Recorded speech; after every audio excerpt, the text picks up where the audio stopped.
Ada lagi yang harus kita bersihkan, hayat kita, dimensi batin kita, jiwa kita harus bersih dari akhlak yang tercela. Akhlak tercela itu ya iri, dengki, hasut, sombong, dan lain sebagainya.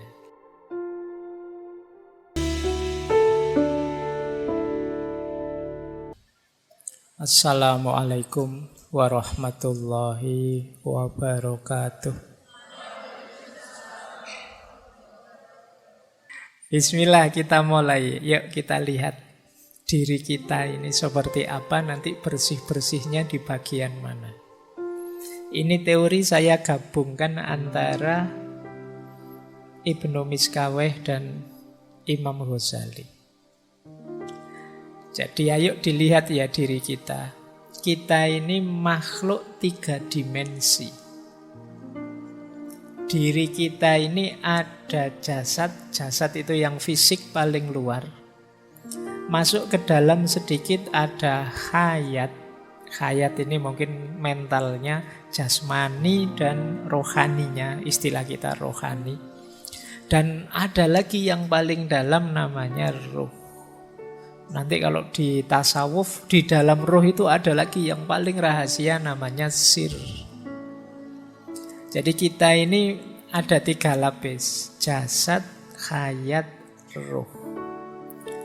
Jasad yang paling luar, yang bisa saya lihat hari ini itu jasad-jasadmu. Apa ya istilahnya biar enggak jasad? Karena kesannya kok enggak enak kalau istilah jasad itu. Saya melihat banyak sekali jasad itu kan tidak enak. Jadi ya jasmani lah, jasmani ya kalau saya melihat. Pokoknya sosok di depan saya yang bisa dilihat itu jasad. Nanti masuk sisi mental kita itu hayat. Hayat ini saya ambil dari Imam Ghazali. Komponennya 3. Ada nafas, ada akal, ada qalb.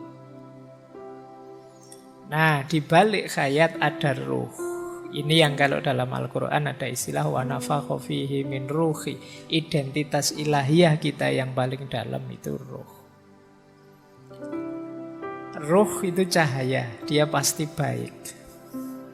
Cuma apakah cahaya ini menerangi hidup kita atau tidak, tergantung hayat. Apakah hayat kita jernih, bersih atau kotor?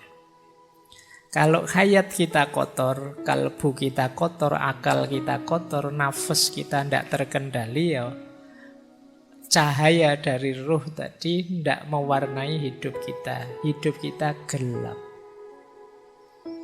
Nah, jadi kunci kemarin kalau belajar stoikisme kan kita diminta memperhatikan mana yang bisa kita kontrol, mana yang tidak bisa kita kontrol. Yang tidak bisa kita kontrol ya dimensi paling dalam dan paling luar. Yang bisa kita kontrol yang tengah ini, yang hayat. Jasad itu kan kita sudah dapat paket yang seperti ini. Jadi kalian berkaca ya wis kaya ngono lah, kurang lebih dirimu itu kan paket jadi. Dan kamu ndak dosa kalau jelek, wong itu di luar kontrolmu. Iya, kalau istilahnya Imam Ghazali kan kholek itu tidak dosa, kalau khuluk itu dosa, pilihan. Tapi kalau kholek itu kita sudah dianugerahi seperti ini. Makanya kamu jangan minder. Kalau ada yang nyindir kamu atau melecehkanmu, kamu kok nggak cakep, tidak apa-apa, tidak dosa, tidak masalah. Jadi tidak perlu malu gara-gara itu. Wong yo cakep dan tidak cakep itu kan perspektif saja. Tergantung standar. Jadi kamu tidak perlu galau kalau sekedar urusan kecantikan lahiriah. Beda dengan kecantikan batin. Kalau istilahnya Imam Ghazali yang khuluk ini. Kalau ini pilihan. Batin itu kamu bisa takwa, kamu bisa fujur. Fa'alamaha. Ya. Kamu bisa patuh, kamu bisa ingkar. Itu dimensi hayat kita. Nah, kalau ini kok kamu jelek, itu pilihanmu berarti. Kamu perlu malu, kamu perlu ndak enak hati, kok saya milihnya jelek terus. Tapi kalau fisik Ndak, fisik itu pakai jadi. Nah, yang paling dalam, yang cahaya ini yang paling positif. Semoga hayatnya orientasinya ke dalam. Orientasinya ke cahaya, tidak ke jasad. Nah, ini perlu diperhatikan lagi. Nafas, akal, qalb. Nafas itu kalau menurut Imam Ghazali dorongan-dorongan jiwa. Kadang kita pakai istilah hawa nafsu. Itu nafas. Ingin makan, ingin minum, ingin kawin. Ini dorongan-dorongan nafas. Dan manusiawi. Jadi setiap manusia punya ini yang waras ya, yang normal. Itu nafasnya hidup. Dia ingin macam-macam. Jadi kalian tidak usah galau, Pak, saya itu kok pingin ini, pingin itu. Saya merasa tidak mampu, tapi yo pingin kawin, pingin kaya, pingin ini, tidak apa-apa, manusiawi. Hanya saja nanti kita diminta untuk bisa mengontrolnya, mengendalikannya. Akal juga begitu. Jadi kita itu punya daya berpikir dengan akal kita, itu pun kita diminta menggunakannya setepat mungkin. Kolbu juga begitu, hati kita. Hati ini bahkan kata Imam Ghazali di ranah hayat itu rajanya. Jadi dalam diri kita itu penguasanya sebenarnya kolbu, hati. Hati inilah yang punya orientasi hidup. Orang baik atau orang jahat kuncinya di hatinya. Pikiran itu luar biasa, tapi akal itu posisinya kata Imam Ghazali hanya panglima perangnya. Panglima perang itu ya dia luar biasa kalau untuk menaklukkan apa-apa, tapi dia tunduk di bawah kekuasaannya raja. Maka akal itu dalam diri orang jahat, yang hatinya orientasinya jahat, ya dia akan hadir membela kejahatan. Dalam diri orang baik, dia hadir membela kebaikan. Nah, akal itu iso diputer-puter kemana-mana dia bisa. Kalian kan sering salah tapi bisa cari alasan biar kelihatan benar. Nah itu jagonya akal. Jadi sudah jelas-jelas kuliah datangnya telat. Itu kan alasanmu oke. Padahal kamu tahu sebenarnya saya tadi bangunnya kesiangan. Maksud aku alasan bangun kesiangan kan nanti dosennya mesti terus kamu alasan macam-macam wis. Pak kan ya di jalan itu banyak sekali halangan. Pak kan ya, alasanmu bisa macam-macam. Kamu pacaran saja kan pakai alasan ta'aruf. Loh, itu kuasa akalmu luar biasa. Baik ya, jadi ada qalb, ada akal, ada nafas. Qalb inilah yang bisa memantulkan cahaya dari dalam. Cahaya ilahiyah tadi. Dia yang mewadahi. Kalau hati ini bersih, maka dia akan memantulkan cahaya. Akal akan diwarnai oleh cahaya itu, dan hidup kita hidup yang bercahaya. Bercahaya dalam tanda petik ya, jangan dicari, jangan dibayangkan koyo senter terus kamu cahayanya ada, koyo film-film itu terus di belakangnya ada. Bukan itu. Jadi hidup yang berorientasi ilahiyah itu nama lainnya cahaya. Jadi rute yang benar memang ke arah cahaya itu. Nah, yang bisa menangkap cahaya ini hati. Sayangnya qalb ini bisa kotor oleh dosa, oleh maksiat, oleh hal duniawi dan lain sebagainya. Yang kekotoran ini akan tambah kotor ketika didukung oleh akal. Tambah kotor lagi ketika nafas tidak terkendali. Disitulah saatnya kita bersih-bersih. Jadi kemarin kita sudah latihan bersih-bersih akal. Malam hari ini ayo bersih-bersih qalb. Bersih-bersih hati. Ya di antara komponennya untuk bersih-bersih hati, ya nafasnya kita bereskan dulu. Jadi malam hari ini temanya ada di situ. Mumpung mau puasa. Kalau di Jawa ada tradisi padusan. Padusan itu tradisi simbolik mandi sebelum Ramadan. Nah ini yang dibersihkan jasad, tapi bisa masuk lebih dalam sebenarnya, tidak hanya bersih-bersih jasad, tapi juga bersih-bersih hayat biar ruh dan cahayanya kelihatan. Baik, nah itu tadi filsafatnya.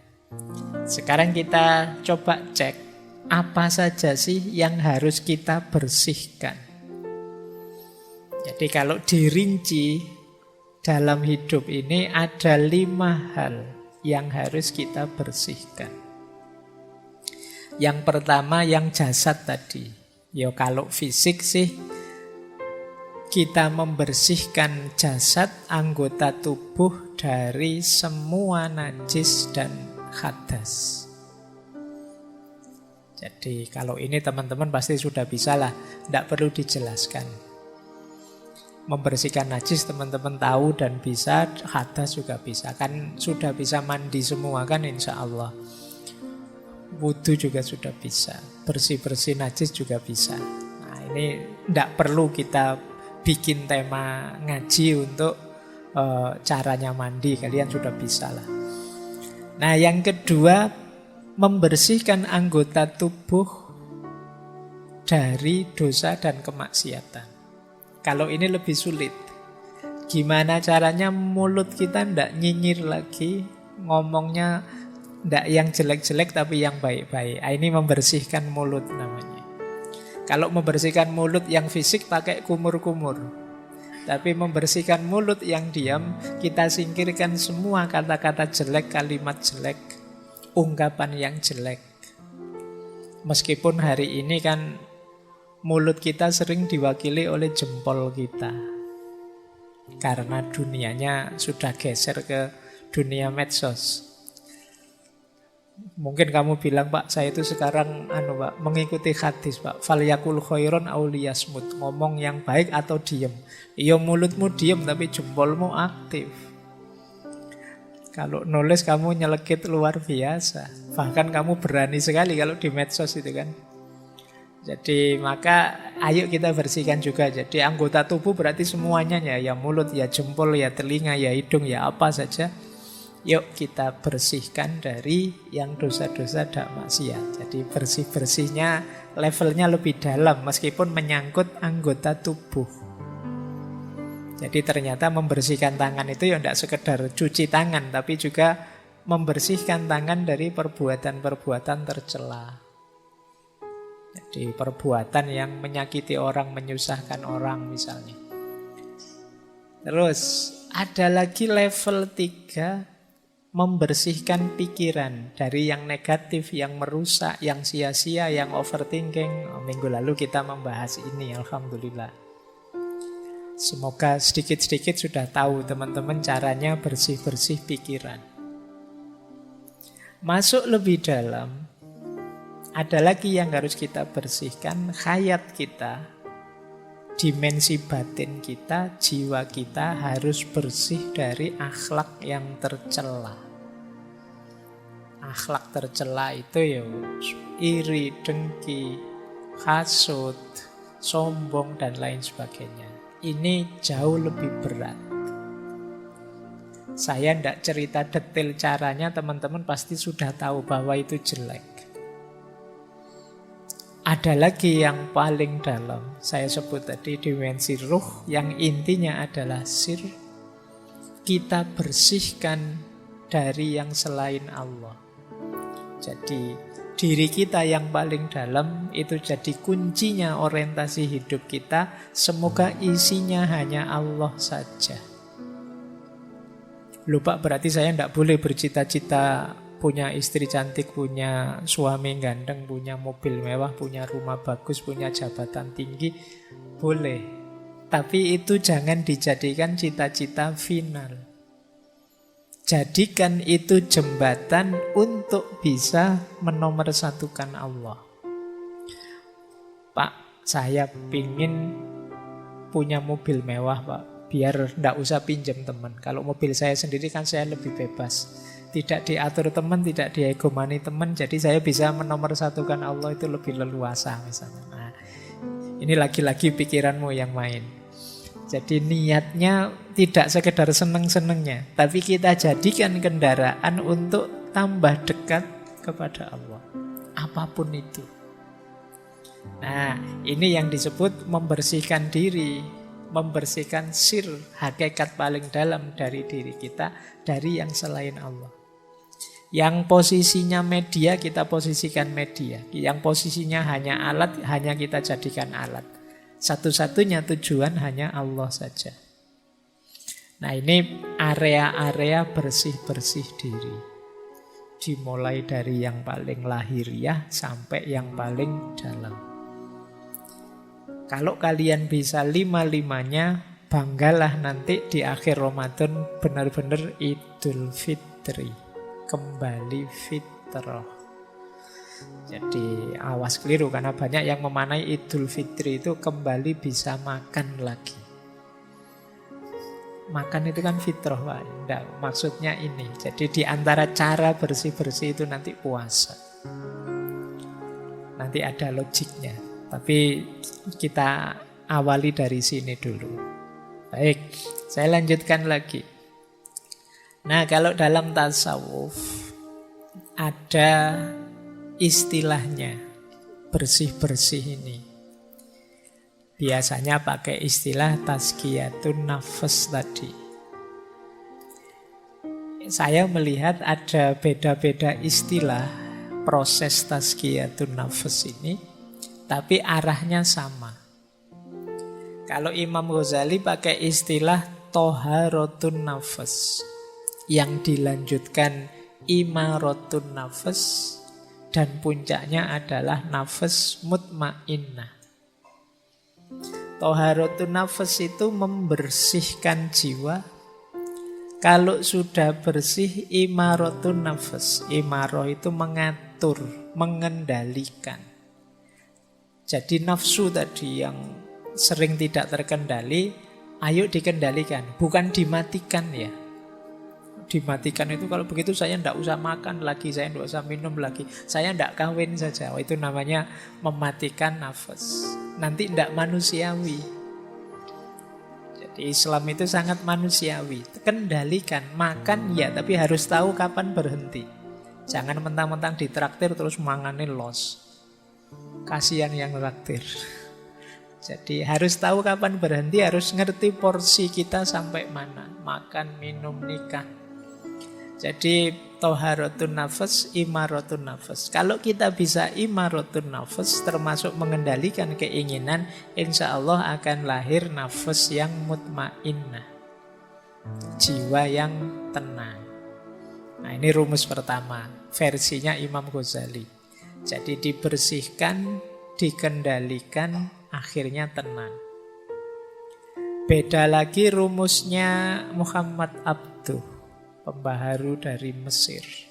Kalau beliau rumusnya istilahnya agak berbeda. Kata Abduh, yang pertama adalah tarbiyatun nafas. Tarbiyatun nafas itu mendidik jiwa. Jiwa kita itu liar, harus dijinakkan, dididik. Caranya dengan pembiasaan.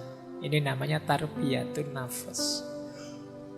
Kalau sudah sukses mendidik, baru langkah kedua apa? Istilahnya tazkiyatul akal.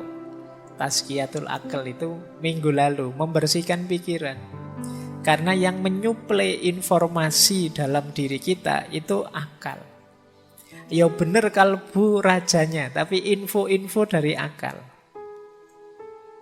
Maka tazkiyatul akli itu membersihkan akal dari hal-hal yang jelek, yang negatif. Kemarin sudah saya ajarkan caranya bersih dari pikiran-pikiran yang ngeres misalnya. Itu tazkiyatul akli. Karena kalau tidak, ya pikiran itu akan jadi kacamata kita, cara kita memandang realitas sekeliling. Kalau kita menganggap hidup ini penderitaan misalnya, itu kan pikiran. Akhirnya kita murung. Tapi kalau kita menganggap hidup ini anugerah, kita pun ceria. Maka penting tazkiyatul akal. Jangan sampai pikiran-pikiran buruk, negatif bercokol di kepala kita. Karena dia akan mewarnai hidup kita. Jadi setelah kita didik jiwa, kita bersihkan akal. Dan puncaknya adalah tauhid. Ilaihi roji'un. Terminal terakhir tujuannya tetap Allah saja. Jangan yang lain-lain. Kalau masih Allah saja berarti rute kita masih benar. Tapi kalau masih ada tujuan-tujuan yang lain, harus diluruskan lagi. Puncaknya harus tauhid. Jadi bukan kemasyhuran, bukan nama besar, bukan kekayaan, tapi Allah saja. Nah, yang terakhir itu istilah teman-teman pastinya sudah kenal ya. Kalau belum kenal ya sekarang kenal lah paling enggak. Ada istilah takhalli, tahalli, dan tajalli. Wis apal. Sudah bolak-balik dijelaskan. Takhalli itu membersihkan. Kalau sudah bersih, tahalli diisi dengan yang baik-baik. Kalau jiwa kita terbiasa dengan yang baik-baik, maka dia akan tajalli. Menyaksikan yang hakiki dalam hidup dan tidak lagi tergoda oleh hal-hal artifisial. Tidak mudah terdistraksi. Tidak mudah tergoda. Jiwa yang sudah bertajalli itu ya dia akan fokus hanya pada Allah saja. Kayak teman-teman kalau sedang terpesona oleh sesuatu, itu kan ya tidak bisa dipalingkan dari keterpesonaan itu, just ditonton terus. Itu namanya keterpesonaan terhadap sesuatu. Nah, ketika kita tajalli, ketika kita merasakan, memahami tentang hakikat ilahiyah, itu namanya tajalli, kita akan fokus ke sana. Baik, jadi ada takhalli, tahalli, tajalli. Masing-masing nanti ada caranya, ada tekniknya, dan di banyak ngaji sudah dijelaskan. Ini metodenya. Nah, saya tidak menjelaskan panjang-panjang biar kalian tidak pesimis. Karena biasanya kalau ngaji kayak gini itu, aduh Pak, kok berat Pak. Yo, pokoknya sekarang informatif dulu, nanti direnungi mana yang bisa dijalankan, dijalankan. Menarik saya ambil dari Ihya. Tanda-tanda jiwa kita masih kotor. Yang pertama apa? Kesulitan menjalankan fungsi ilmu, hikmah, dan makrifat. Ngaji sih saya tiap hari Pak, tapi kok menjalankannya kok berat ya Pak. Jangan-jangan jiwa kita masih kotor. Perlu ada yang dibersihkan. Jadi mungkin teman-teman, Pak saya itu ngaji filsafat sudah hampir 400 sesi saya ikuti sejak awal sampai akhir. Neng saya kok gini-gini saja ya Pak, nggak naik-naik kelas. Jangan-jangan ada kekotoran, ada yang harus kamu bersihkan dulu. Kan sering saya ilustrasikan itu, wadah yang kotor itu diisi barang bersih berapapun, yang bersih ketika masuk akan terkontaminasi jadi kotor. Maka coba dicek, kok saya merasa ilmu saya tambah tapi kualitas diriku tidak nambah. Jangan-jangan masih ada kotoran-kotoran. Coba dicek, apakah dosanya itu di anggota tubuh, dosa dan maksiat, ataukah terlalu fokus pada duniawi, lupa Allah dan lain sebagainya. Saatnya introspeksi. Yang kedua, tidak bisa menikmati ibadah. Jadi ya sholat sih, ya puasa sih, ya zakat sih, tapi rasanya beban. Ini berarti belum bisa menikmati. Baru nongkrong sebentar, sudah adzan isya. Kok ya cepet ya. Nah itu rasanya beban. Krungu adzan ini rasanya aduh. Akhirnya kan kamu cepet-cepet bikin sholat biar bebas tugas. Nah ini berarti kamu belum bisa menikmati ibadah. Para penceramah itu mungkin sebentar lagi akan banyak yang isinya man fariha bidukhuli Ramadan. Barang siapa yang gembira dengan datangnya Ramadan, dia bisa bebas dari api neraka. Terus kamu pura-pura gembira, padahal kamu gerundel. Wah, besok tidak bisa makan siang-siang ini. Wah, berat sekali nanti kuliahku. Wah, asam lambungku bagaimana? Terus pokoknya kamu khawatirnya banyak, tidak ada gembira-gembiranya. Ibadah kok rasanya berat. Coba dicek. Jangan-jangan ada sisi-sisi kotor yang harus dibersihkan. Entah di sisi yang mana. Dalam diri kita, teman-teman lebih tahu lah. Tidak usah cerita-cerita ke saya juga, nanti malu. Coba dimuhasabai sendiri. Saya ada kekurangan di mana, ada kekotoran di mana. Kok ibadahku berat rasanya. Rasanya masih beban. Kemudian ada lagi yang ketiga. Asik malahan sibuk dengan hal-hal yang tidak berarti. Tidak ada maknanya. Nah, coba dihitung. Dalam sehari kesibukan kita yang memang urgent, penting, bermakna, bermanfaat berapa persen? Kok lebih 50% aktivitas kita ternyata aktivitas yang sia-sia. Tidak ada gunanya, tidak ada manfaatnya. Jangan-jangan ada banyak kekotoran dalam diri kita. Aku loh Pak, kok asiknya malah main HP, itu pun ya tidak jelas, cuma scrolling aja sejak tadi. Nah, jangan-jangan ada yang kotor dalam diri kita. Beribadah tidak asik, tapi melakukan hal-hal yang tidak ada maknanya asik. Saya itu Pak, kalau ngobrol sambil ngerokok nongkrong itu tidak terasa berjam-jam loh Pak. Asik saja. Tapi kalau sholat mau pikir sebentar saja kok ya rasanya berat. Subhanallah 33 kali itu rasanya kayak 3 kali. Cowopet subhanallah subhanallah sudah 33. Tidak dinikmati sama sekali. Coba dicek. Jangan-jangan ada kekotoran. Nah, ini juga ada sesuatu yang kita cintai sangat dalam, melebihi cinta kita pada Allah. Jangan-jangan masih ada kekotoran dalam diri kita. Kan biasa sebenarnya tiap orang itu punya ambisi, punya keinginan, punya cita-cita. Tapi rumusnya seperti saya bilang tadi, finalnya tetap harus Allah. Jadi Pak Opo tidak boleh mencintai sesama, mencintai yang kita cintai. Cintai saja, tapi jadikan cinta itu bagian dari cinta kita kepada Allah. Karena Allah Sang Maha Cinta. Dia menyukai aktivitas mencintai, maka aku pun mencintai. Jadi kita melakukan aktivitas mencintai itu bagian dari kepatuhan kita kepada Allah.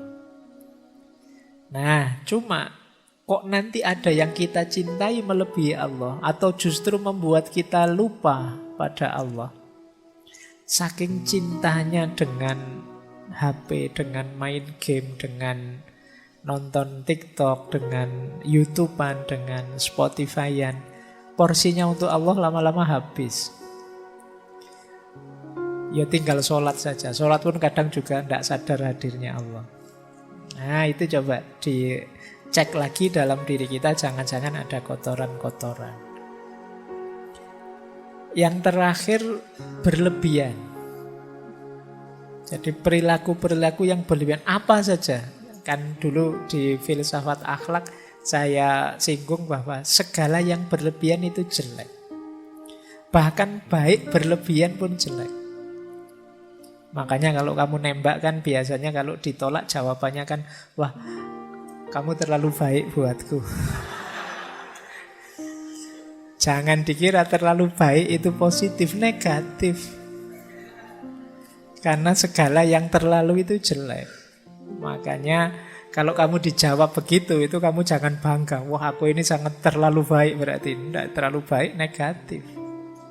Oh, dia pinginnya yang pas kok, yang baik, cocok. Nah, kalau terlalu baik ya melampaui sudah.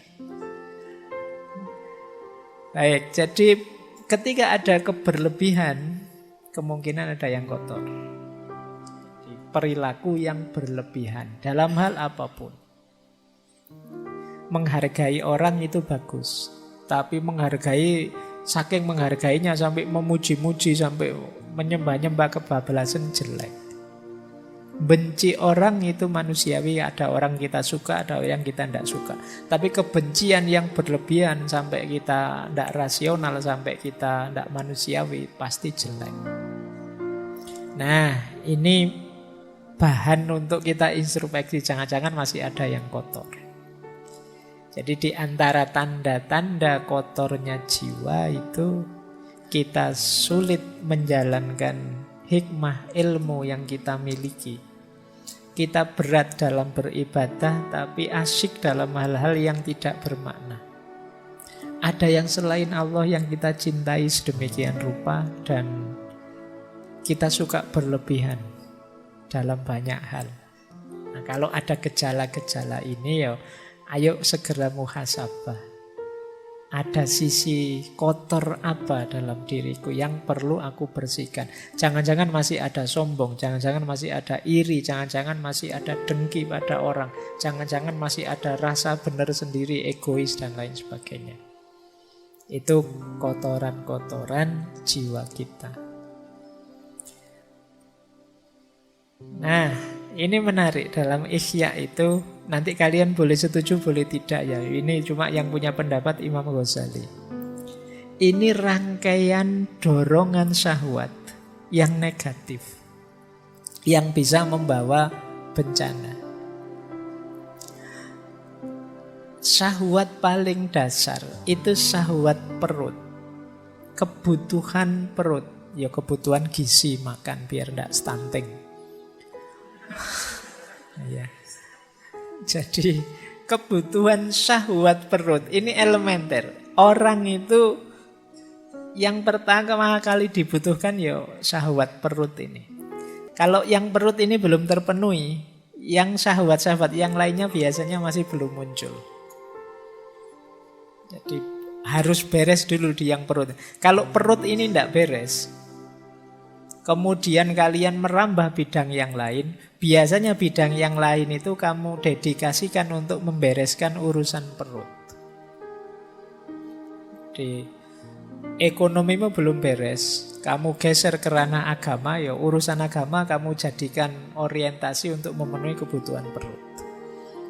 Urusan perutmu belum beres, kamu melakukan aktivitas kebaikan sosial, itu biasanya diam-diam tidak sadar kebaikan sosial itu kamu dedikasikan untuk memenuhi kebutuhan perutmu. Maka syahwat paling dasar itu syahwat perut. Kalau urusan perut beres, kata Imam Ghazali biasanya naik sedikit. Turun ding, naik.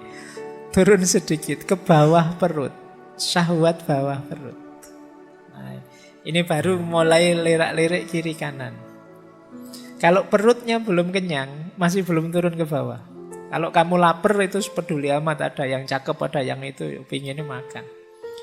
Makanya Rasulullah itu ngasih tips anak-anak muda yang sudah pingin menikah tapi belum mampu, puasalah. Karena kalau perut itu kosong, perut itu lapar, kamu sudah melihat yang cantik-cantik, yang ganteng-ganteng itu sudah nggak nafsu. Pokoknya mikirnya kapan beduk maghrib datang. Nah, tapi kalau perut beres baru mulai sudah nafsunya naik. Jadi nafsu bawah perutnya bangkit. Kalau yang kedua ini juga terpenuhi, biasanya terus naik juga satu level lagi, muncul syahwat tentang harta dan kedudukan. Jadi mulai mikir status, mulai mikir kepemilikan.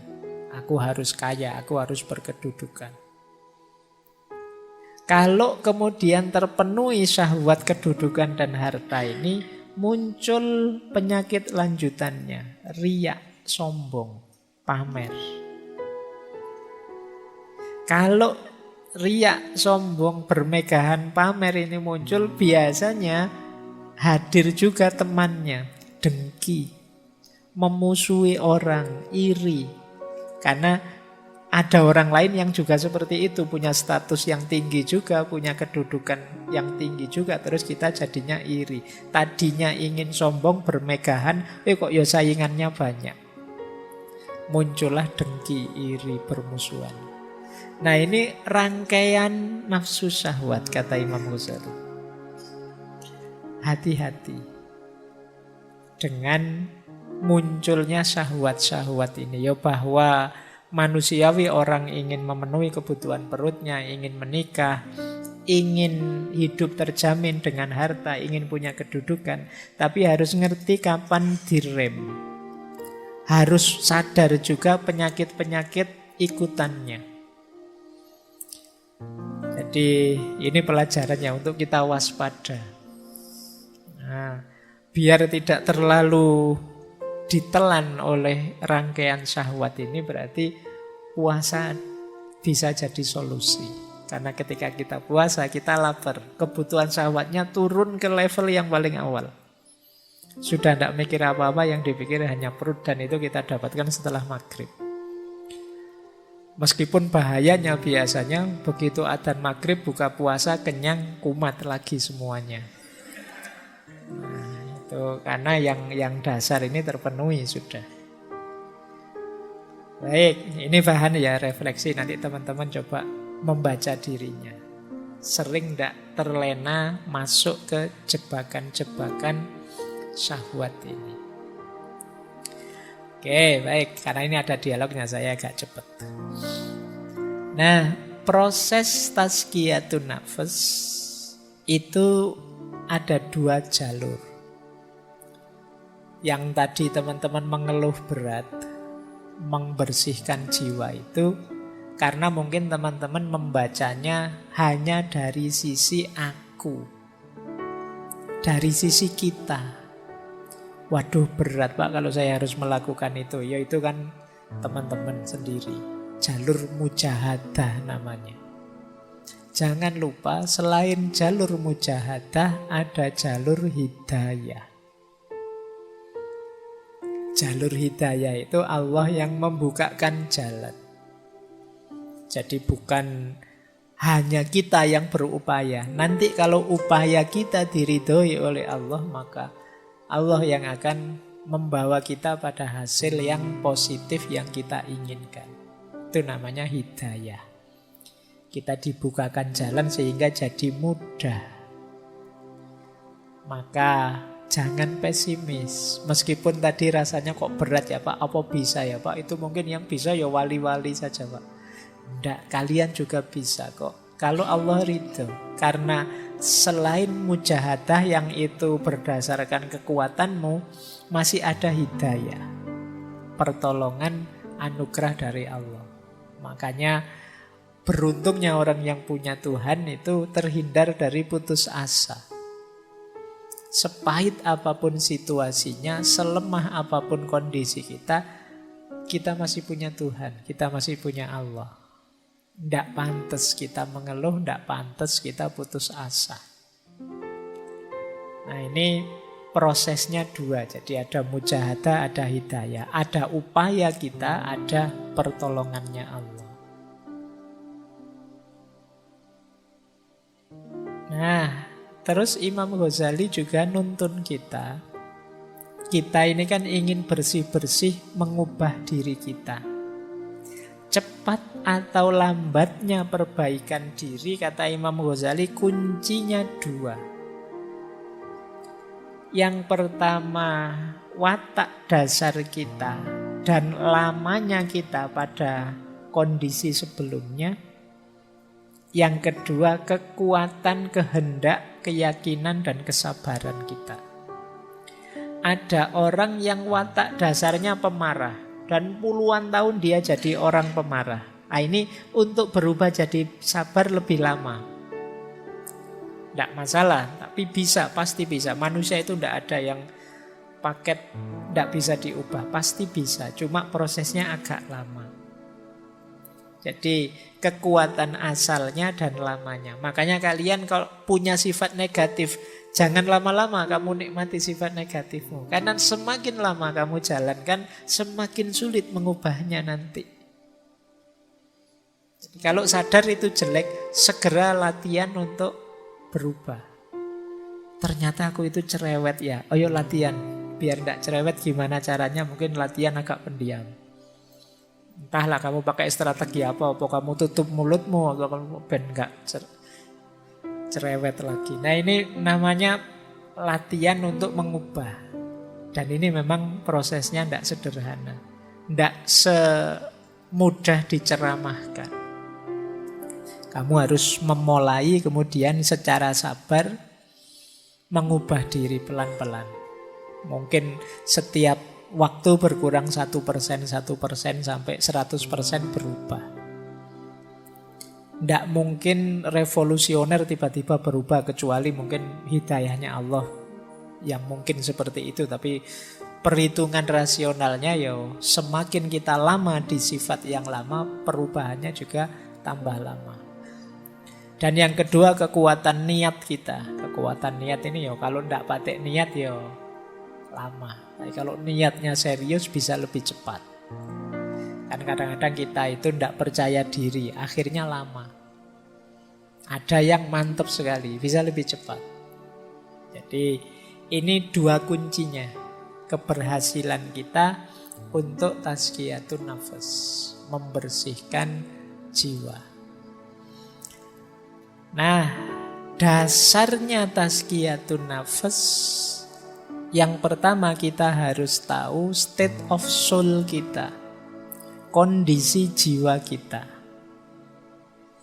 Sering saya pakai istilah kolb tadi, hati itu ada 3 istilah. Ada kolbun mayit, ada kolbun marid, ada kolbun salim. Hati yang mati, hati yang sakit, dan hati yang sehat. Kondisi jiwa kita ada di mana sekarang? Hati yang mati itu berarti kondisi jiwa kita namanya amarah. Amarah itu kondisi jiwa yang nyaman dalam keburukan. Tidak ada rasa tidak enak sama sekali kalau melakukan kejahatan. Ini kolbun mayit, hati yang mati. Menyakiti orang tapi senang, rasa no kamu. Nah, itu berarti amarah. Kolbnya kolbun mayit. Ayo coba ya kita, semoga tidak ada di sini lah. Kalau ada cepat-cepat berubah. Bohong tapi seneng, ini yang biasanya bikin hoax. Bikin berita palsu, terus banyak orang ketipu, terus seneng. Wah ternyata hoaxku sukses loh ya. Tidak ada menyesal-menyesalnya sama sekali. Jangan-jangan hatimu sudah mati. Melakukan kejahatan kok seneng. Melakukan dosa kok bangga. Nah, ini berarti kita ada di level amarah. Semoga paling tidak kita ada di level lawamah atau alhamdulillah kalau mulhamah. Lawamah itu kondisi jiwa yang terjadi pertarungan di dalamnya antara yang baik dan yang buruk. Enaknya aku ini bohong apa jujur ya? Kalau bohong nanti kok dosa. Tapi kalau jujur nanti aku tidak dapat apa-apa. Nah, itu kan pertarungan. Nah, jiwa yang lawamah bertarung tapi kalah. Akhirnya tetap bohong. Dan kemudian menyesal. Nah, ini lawamah. Kayak kalian buka HP terus diarahkan ke situs-situs yang tidak beres itu. Ini kalau tak klik mesti muncul gambar yang itu. Tak klik enggak ya? Tak klik enggak ya? Nah. Tapi kalau tak klik dosa. Tapi kalau enggak tak klik kok eman-eman. Siapa tahu ada yang baru. Misalnya. Itu kan pertarungan itu dalam jiwamu luar biasa. Kok terus kamu nekat. Terus kamu buka terus. Ternyata gambar yang kemarin sama saja. Tapi terus kamu nonton. Terus kamu nyesel. Ngerti gini enggak tak klik tadi. Kamu sering nyesel karena melakukan kesalahan. Jiwamu lawamah. Lebih bagus daripada amarah karena kalau amarah kamu tidak menyesal sama sekali. Kalau lawamah kamu tahu itu dosa dan menyesal. Alhamdulillah kalau sudah mulhamah. Mulhamah itu ya satu akar kata dari alhama yulhimu ilhaman. dianugerahi oleh Allah ilham untuk milih kebaikan. Pertarungan ya, terjadi pertarungan, milih yang benar apa yang salah, dan kamu milih yang benar. Ini berarti kondisi jiwa yang mulhamah, lebih positif. Tapi baik lawamah maupun mulhamah namanya kolbun marid. Hati yang masih sakit, masih ada penyakitnya, masih ada kotorannya. Buktinya apa? Masih ada pertarungan dalam jiwamu. Hati yang benar-benar sembuh levelnya adalah mutmainnah. Kalau mutmainnah, tidak ada pertarungan lagi. Otomatis kamu akan milih yang baik. Kok ada tawaran di HP seperti tadi, langsung ditinggal, tidak pengen nyoba-nyoba. Jadi kamu menghindari yang jahat dan nyaman dengan yang baik. Jiwamu jiwa mutmainnah. Ini yang disebut kolbun salim. Nah, sebelum bersih-bersih coba kamu cek. Kalau jiwamu kondisinya amarah, kolbun mayit, perjuanganmu agak berat. Karena kamu harus menghidupkan lagi hatimu. Kamu harus, kalau komputer itu kamu harus mereset terus diinstal ulang. Tidak bisa tiba-tiba ditambahi perbuatan-perbuatan atau cuma di uninstall beberapa softwarenya. Ini mungkin install total, itu harus dibuang semua, isinya diganti yang baru. Dan ini berat. Kalau kamu ada di kolbun marid, hati yang sakit karena masih ada kotoran-kotoran sedikit-sedikit, nah di sini tazkiyatun nafas yang tadi kita sampaikan bisa dipakai tips-tipsnya. Alhamdulillah kalau sudah mutmainnah. Kalau sudah mutmainnah tinggal menjaga istiqomahnya. Jadi dasarnya ini ya, nanti coba dicek. Wah, saya sudah istiqomah Pak. Ya alhamdulillah, meskipun aku tidak percaya. Ya, coba lah kamu cek sendiri nanti. Kalau masih ada kotoran-kotoran, ayo dibersihkan. Baik, saya lanjut lagi. Ini strategi yang disampaikan oleh Imam Ghazali dalam Ihya. Untuk melakukan tazkiyatun nafas, jalannya 3. Yang pertama ilmu dan keyakinan, yang kedua riyadoh, dan yang ketiga mujahadah.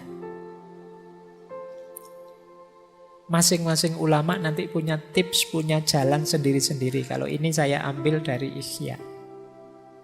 Yang pertama apa? Ilmu. Tentu saja harus tahu ilmunya. Makanya malam hari ini itu kita konteksnya konteks ilmunya masih. Kita belajar bagaimana tazkiyatun nafas yang pas, yang cocok, yang benar, yang sesuai. Jangan sampai kita ingin bersih-bersih malah mengotori. Mungkin karena sapunya tidak cocok. Nah, di sini perlunya ilmu. Kalau sudah dapat ilmunya, mantaplah, yakinlah. Kalau masih ragu-ragu, kalau masih belum yakin, ya agak berat. Apa-apa itu kalau setengah-setengah, yakinnya kan tidak maksimal. Jadi kalau sudah dapat ilmunya, yakinlah. Baru kemudian riyadoh. Riyadoh itu makna letternya sebenarnya latihan. Nah, Imam Ghazali mengutip gagasannya, ada banyak yang dikutip. Saya ambil 2, Yahya bin Mu'az Ar-Razi dan Sufi besar Sahal Al-Tustari. Kalau riyadoh versi Syekh Yahya bin Mu'az Ar-Razi, yang dilakukan apa? Menjaga makanan, menahan mata, mengendalikan mulut, dan pemaaf. Jadi menjaga makanan berarti puasa lebih simpel, atau makan jangan berlebihan. Kemudian tidur juga jangan berlebihan, menahan mata. Kemudian mengendalikan mulut dan pemaaf. Jadi kata Syekh Yahya bin Mu'az ini, strategi-strategi ini efektif untuk detok, membersihkan kotoran-kotoran kolbu. Kalau Syekh Sahal mirip saja, mengempiskan perut, menyedikitkan tidur malam, tidak banyak bicara dan menjauh dari manusia. Kenapa harus menjauh dari manusia? Ya karena godaan paling berat itu manusia. Godaan dari makanan saja mungkin tidak terlalu menggoda, tapi begitu ada manusianya yang bareng makanan itu bisa sangat menggoda. Kamu puasa, ada es teh di depanmu sak gelas, itu biasa. Tapi begitu ada orang minum es teh di depanmu, itu kan rasanya beda. Jadi ya agak jauh lah. Manusia itu memang makhluk penggoda yang luar biasa. Jadi kata para sufi, yo, agak menjauh sebentar. Ya mungkin semacam uzlah atau yang agak berat namanya kholwat. Dalam rangka apa? Bersih-bersih dulu. Nanti kalau sudah bersih, terjun sudah tidak mudah terpengaruh lagi. Ini namanya riyadhah. Riyadhah itu latihan. Ya memang kalau latihan itu berat. Tapi kalau tidak dilatih, kita tidak tangguh. Maka ya memang harus siap ada pengorbanan-pengorbanan. Mengorbankan waktu, tenaga, mengorbankan biaya mungkin dan lain sebagainya. Tapi harus mau latihan. Tidak senang-senang saja, tidak bisa. Pak, saya ingin tasfiyatun nafas tapi jalur santai gitu loh Pak. Yang senang-senang yang itu ya. Ya tidak jadi tasfiyatun nafas nanti. Nah kalau riyadhah bisa kita jalankan, harus diimbangi juga dengan mujahadah. Kalau mujahadah itu azam yang kuat, amal baik diperbanyak, sabar dan istiqomah. Niatnya yang kuat, diisi lebih banyak amal baik, kemudian sabar serta istiqomah. Jadi ilmu, keyakinan, riyadhah dan mujahadah. Ini tips untuk tazkiyatun nafas dari kitab Ihya Ulumuddin. Saya lanjutkan. Kalau ini level-levelnya, ini rankingnya. Teman-teman sampai ranking berapa saya tidak tahu. Pembersihan jiwa. Ini dalam tasawuf, ya tentu saja bersih-bersih paling dasar itu bersih dari dosa, maksiat. Ini kelas 1. Kelas 1 maksudnya kelas paling awal ya, bukan kelas 1 itu kelas VIP. Jadi kelas paling dasar. Kalau kita masih belum bisa bertarung melawan dosa dan maksiat, ya naik ke level atasnya masih berat. Jangan dibantah biasanya terus, Pak manusia itu kan wajar, makhlul khotok wan nisyan Pak. Ngayalmu kan sering begitu. Iya, tapi maksudnya sirna segala dosa itu di batin kita tidak ada niat, tidak ada keinginan secara sengaja melakukan dosa. Tidak nabrak norma secara sadar. Itu level awal. Tahu salah ya dihindari, tahu dosa ya tidak ditabrak. Bahwa kadang-kadang ada khilaf, lupa, tergelincir secara tidak sadar. Ini manusiawi, bisa kita ikuti dengan tobat. Tapi tidak secara sengaja melakukannya. Itu level awal tadi yang dimaksud sirna segala dosa. Begitu sadar, saya salah ngomong, kepleset ngomongnya. Sebenarnya tidak pengen meso, tapi lihat wajahmu tiba-tiba keluar begitu saja misalnya. Ini kan tidak sadar. Nah ini terus kamu bisa tobat, tidak niat kok tadi. Beda dengan secara sengaja memang pengen meso niat. Nah, itu kita harus sirna dari yang ini tadi, yang terakhir, yang sengaja niat pengen menjalankan dosa. Kalau sudah lulus dari level pertama bersih-bersih, bisa naik lebih tinggi. Membersihkan diri dari segala keterikatan selain Allah. Keterikatan itu berarti ketergantungan. Bahwa kita hidup ini memerlukan macam-macam, iya, memerlukan bantuan orang lain, memerlukan dukungan orang lain, pasti yang kita bukan makhluk superpower. Tapi tidak ada yang kita tergantung. Tidak ada yang kita terikat sedemikian rupa. Terikat itu berarti kalau tidak kamu saya tidak mungkin bisa begini. Ini namanya terikat.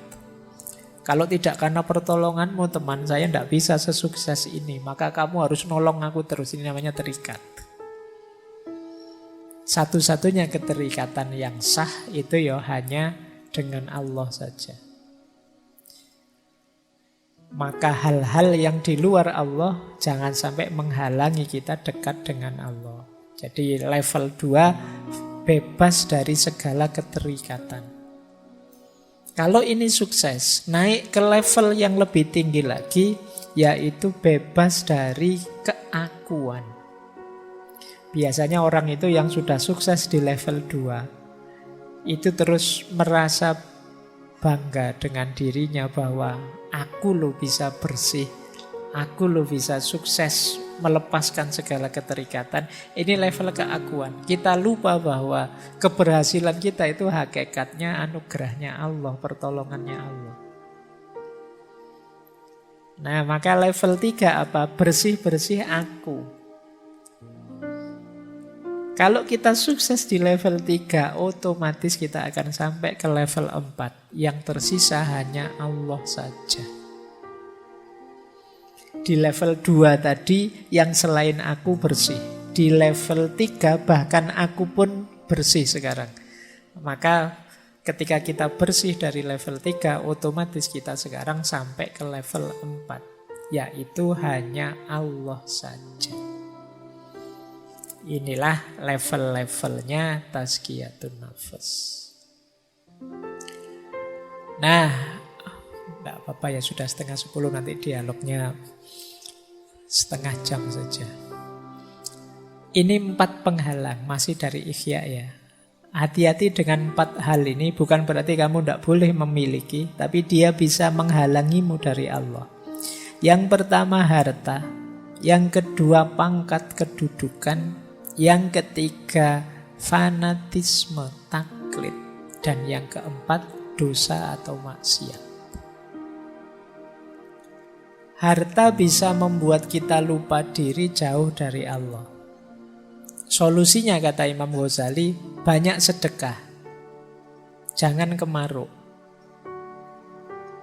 Sisakan yang kita butuhkan saja. Itu mengatasi biar harta tidak jadi penghalang kita dari Allah. Pangkat juga begitu. Biar tidak menghalangi kita dari Allah, mari, tidak apa-apa kita punya pangkat tinggi, punya kedudukan, punya karir bagus, tapi jangan bermewahan, jangan mencari pujian orang, jangan mencari merendahkan orang dan lain sebagainya. Menganggap orang lain lebih rendah, ingin terkenal, ingin dipuji, ingin bermewahan. Jadi hartanya sekian ratus M misalnya, karena jadi pegawai pajak misalnya. Tidak salah itu, mungkin ya diperoleh, mungkin jalurnya resmi, cuma itu yang disebut bermewahan.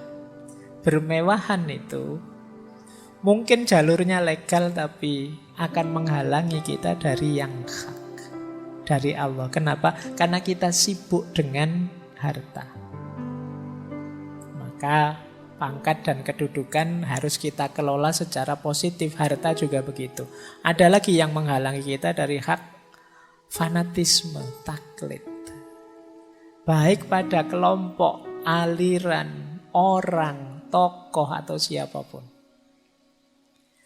Ini bisa jadi hijab kita untuk dekat kepada Allah.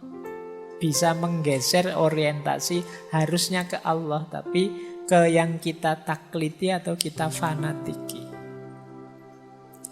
Dan yang keempat tentu saja maksiat. Maksiat itu pasti akan jadi hijab kita dari Allah. Baik, masih ada. Ini petunjuk praktis. Nanti teman-teman coba direnungi ya. Ini menarik. Imam Ghazali memberi petunjuk praktis dalam Ihya. Ini saya agak merangkum dari kitab Ihya. Kotorannya apa? Jalan bersih-bersihnya apa? Yang pertama kata Imam Ghazali, kotoran jiwa dalam aspek syahwatnya perut dan bawah perut. Jalan tazkiyatun nafasnya dua. Yang pertama puasa, yang kedua menikah. Jadi kok ujian kalian selalu saja urusannya perut dan bawah perut? Ya, satu di antara dua. Kalau bisa menikah, menikahlah. Kalau enggak, puasalah. Syukur-syukur bisa dua-duanya, ya puasa ya menikah. Jadi jalan bersih-bersihnya itu. Kalau sudah menikah, itu kan syahwat kemaluan terkendali. Ada jalurnya untuk dilampiaskan secara halal. Syahwat perut bisa dikendalikan lewat puasa.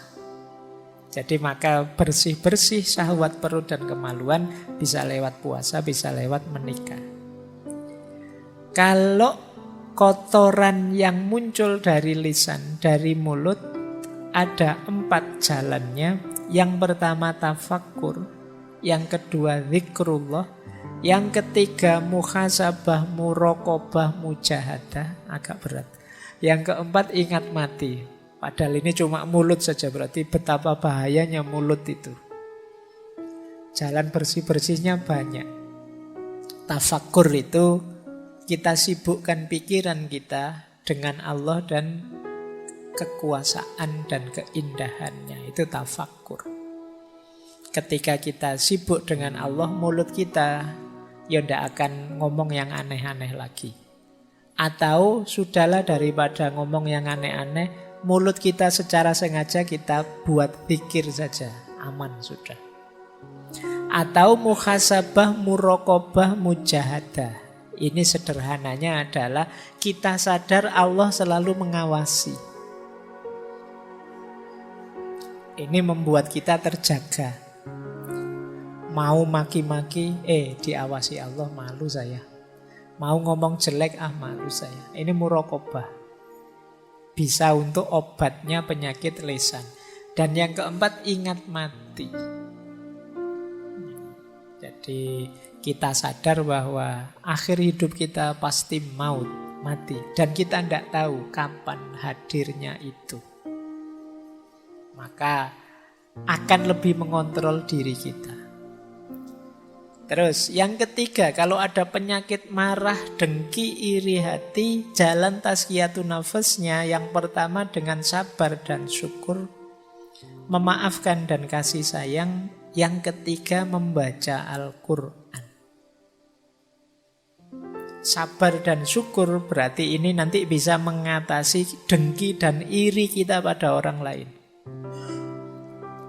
Jadi kita itu kan marah pada orang sampai kemudian kita dengki dan iri padanya karena kita tidak sabar terhadap dia. Kalau kita bisa menghidupkan kesabaran dan kita bisa bersyukur dengan apa yang kita miliki, kita tidak akan iri. Apalagi kita bisa memaafkan dan berkasih sayang dengan orang lain, kita tidak akan marah, dengki dan iri. Kalau masih sulit, ayo sibuk mengaji saja, baca Al-Quran. Biar pikiran kita tidak kotor isinya kemarahan, kedengkian, iri hati. Daripada posting aneh-aneh yang tidak jelas, wis ngaji saja. Daripada buka Twitter, buka Instagram yang bikin telinga panas, mata panas, jempol panas, ayo ngaji. Kata Imam Ghazali, baca Al-Quran saja. Yang keempat, cinta dunia. Cinta dunia bisa kita bersihkan dengan ingat mati, taubat, dan zuhud. Semakin kita ingat mati, semakin kita tidak cinta dunia. Semakin kita bertobat, semakin kita tidak cinta dunia. Semakin mental kita terbentuk zuhud, kita tidak akan cinta dunia. Nyambung dengan cinta dunia, cinta harta dan kikir. Tipsnya 2, zakat, infak, sedekah. Yang kedua zuhud. Ini masuk akal karena kalau kita terlalu cinta harta biasanya berat untuk zakat, infak, apalagi sedekah.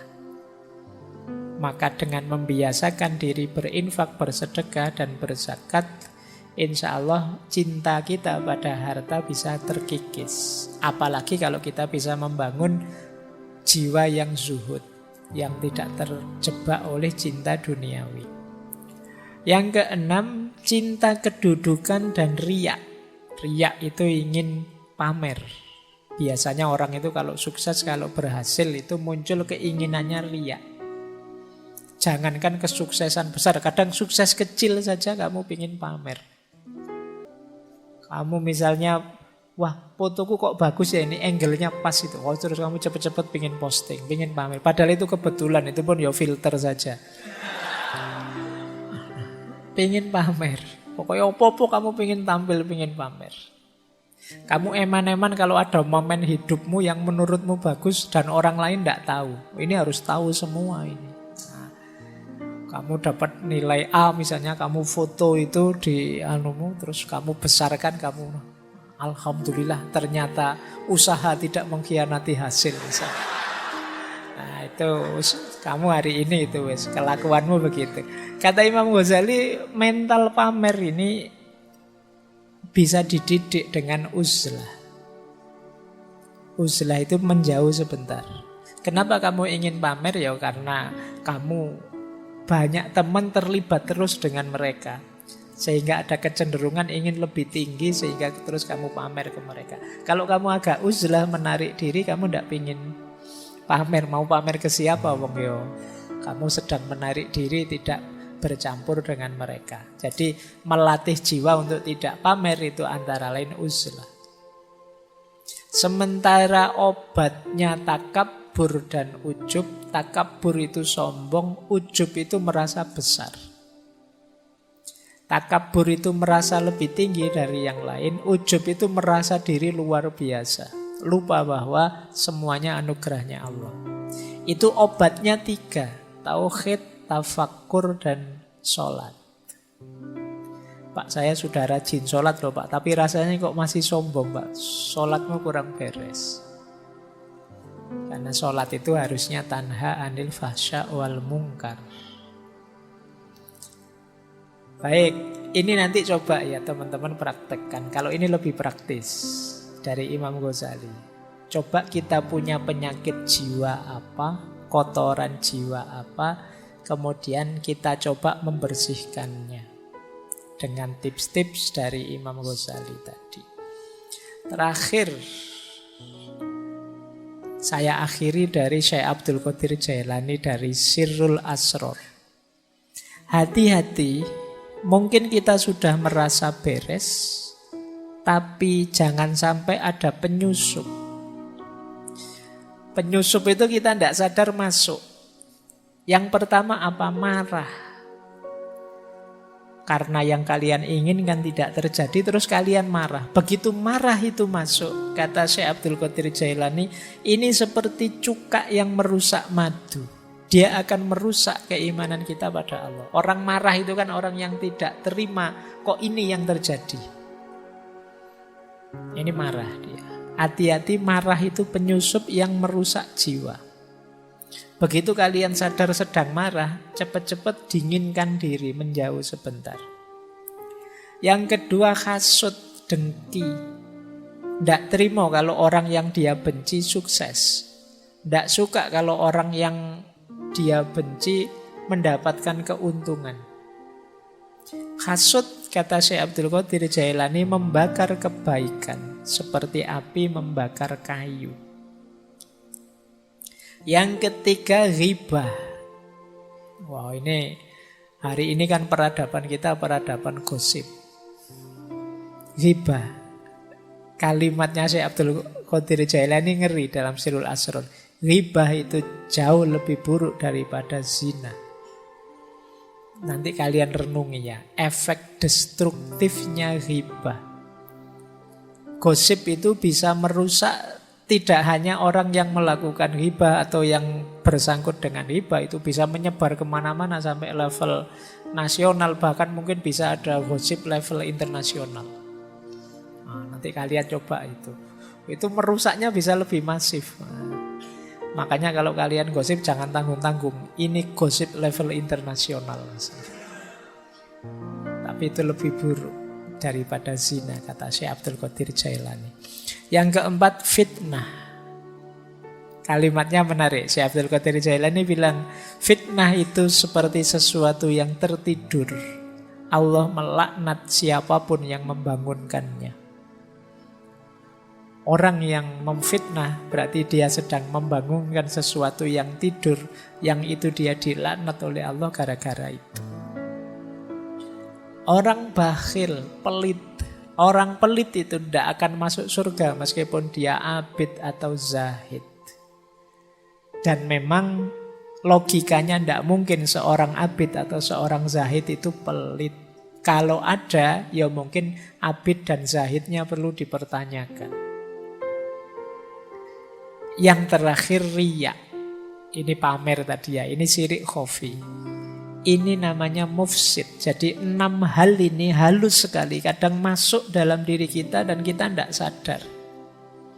Marah, hasad, ghibah, fitnah, bakhil, dan riya. Nanti kita cari apakah ada atau tidak dalam diri kita aspek-aspek ini. Masih ada. Wes enggak apa-apa sisan ya, nanti dialognya lebih jam 10 dikit enggak apa-apa. Jangan tertipu, kata Imam Ghazali terakhir ini. Ini wahai orang-orang baik, kalian kan orang baik ini. Yang lebih mudah tertipu. Ini saya ambil dari Al-Kasfu wa Tabyin yang dulu pernah kita bahas satu sesi full. Hati-hati, biasanya orang baik, mukmin yang sudah merasa di jalan yang benar, itu biasanya terlalu besar rojaknya sehingga sembrono, bersandar pada ampunannya Allah saja. Ini termasuk orang yang tertipu. Alah, nanti semua masuk surga kok. Alah, ya misalnya memang benar begitu, tapi jangan kemudian konotasinya aku mau ngapain saja, sembrono saja boleh lah, nanti tetap masuk surga kok. Ini yang tidak boleh. Kalau kita punya mental seperti itu, berarti kita orang yang tertipu. Hati-hati dengan rumus, alah Allah itu maha penyayang kok, diampuni, dosa kecil-kecil gitu aja. Wudu saja rontok semua dosanya.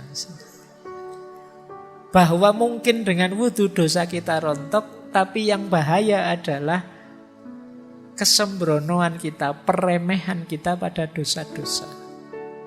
Nah itu yang tidak boleh, bersandar pada ampunan Allah saja. Jangan-jangan ini yang membuat Allah tidak ridho pada kita.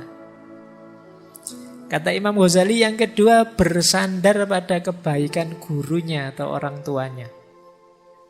Gurumu sih hebat, tapi kan tidak mesti kamu sehebat dia kalau tidak menjalankan amal baik sebagaimana mereka. Orang tuamu juga hebat, tapi mengandalkan orang tua, mengandalkan guru tidak cukup. Hari ini kan sering itu di medsos itu pertandingan. Wah lebih bagus ustadzku dong, wah lebih lurus guruku dong, wah lebih... Nggak, guru-guru kalian itu orang hebat semua, orang canggih semua, pasti orang-orang soleh semua. Yang penting kalian itu loh, sudah meneladani apa dari mereka? Sudah mendekatkan kualitas dirimu selevel mereka atau belum? Kata Imam Ghazali, barang siapa mengira dirinya selamat dengan ketakwaan ayahnya, berarti ia sama dengan orang yang mengira dirinya akan kenyang jika ayahnya makan, atau merasa hilang dahaganya jika ayahnya minum. Yo, bapaknya yang makan terus kita yang kenyang, apa bisa begitu, kata Imam Ghazali. Ya ustadzmu hebat, orang tuamu hebat, tapi kalau kamu hanya membanggakan mereka dan tidak ngapa-ngapain, yo kamu tidak selevel mereka. Tidak berarti kamu selamat dengan mengikuti ustadz yang hebat yang selamat. Karena kuncinya selamat itu ya dengan menjalankan kebaikan-kebaikan seperti mereka. Tidak hanya sekedar followernya. Pak, saya sudah subscribe loh Pak. Tidak hanya itu. Kalau sekedar subscribe terus selamat itu ya kamu subscribe saja orang baik-baik, para aulia, para ulama terus mesti selamat. Tidak begitu rumusnya. Mereka itu teladan, kamu tiru, kamu serap ilmunya untuk peningkatan kualitas dirimu. Orang tertipu yang lain, kata Imam Ghazali, merasa amalnya lebih banyak yang baik. Jadi merasa amal baiknya lebih banyak.